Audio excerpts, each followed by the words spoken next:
Welcome back to On Purpose by Design.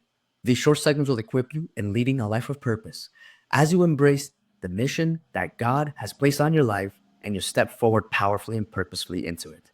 Today, we're talking about the 3 pitfalls that you may be experiencing if your leadership style is stuck in the past.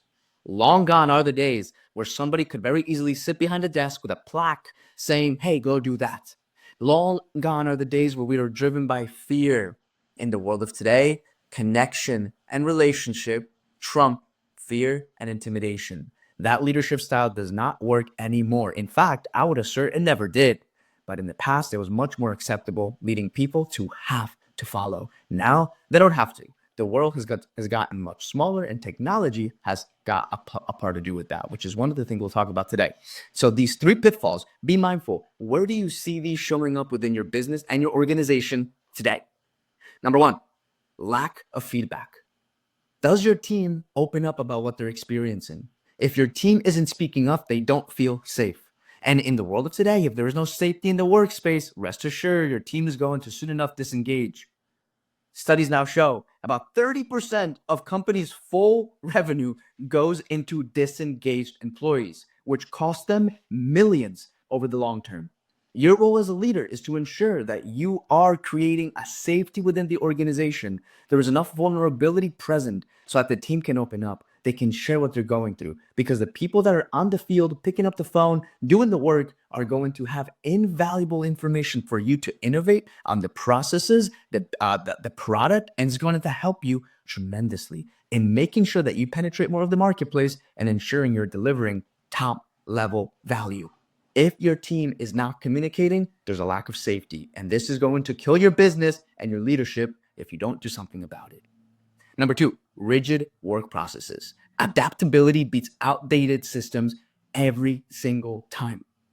We can see very clearly in the world of today, technology is rapidly shifting everything. If you're still holding on to old processes and systems because it's what you're comfortable with, your company is going to drop in productivity, your team is going to drop in disengagement, and eventually what you were once producing is going to be done by somebody else at half the time and more than likely half the price. So you are going to be out the window. This is why it's important that as you recognize and you shift with the times, you take a look at what can we do differently. The bamboo is so powerful because it bends. It is not rigid. It's important for you to have set standards and policies. However, as processes shift and as technology shifts and as people shift, it's important for you to also adapt with the times.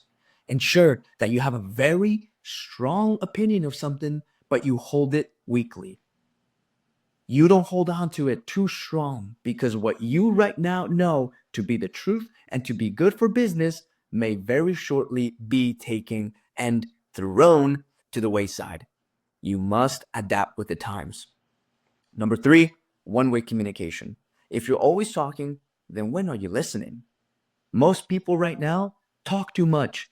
They don't ask enough questions. And from a place of leadership, your role is to understand what is the team dealing with before you try to be understood. So take the Pareto principle into effect. Simply, 20% of the talking is done by you, 80% is done by them. And the 20% that you do, I would say 80% of that is you asking questions. The more you can understand what your team is going through, the kind of things that they're dealing with, the challenges that they're walking throughout their day-to-day, the more you're going to understand them as individuals, giving you a greater opportunity to support them. And then you also build enough trust and enough relationship where you can then be understood. These 3 pitfalls, if not looked at, again, will diminish your leadership tremendously, your performance will plummet, and your team will get totally disengaged. So a short recap. Number 1, lack of feedback. Your team not giving you feedback, there isn't a safety. Number 2, rigid work processes. Stronghold ideas, but hold them weakly. Don't hold on to them too strongly. And number 3, one-way communication. Create the opportunity where there's a two-way street in communication, building a bigger level of trust, which increases the level of performance and creates a culture that will outlast anything and anyone regardless of the times.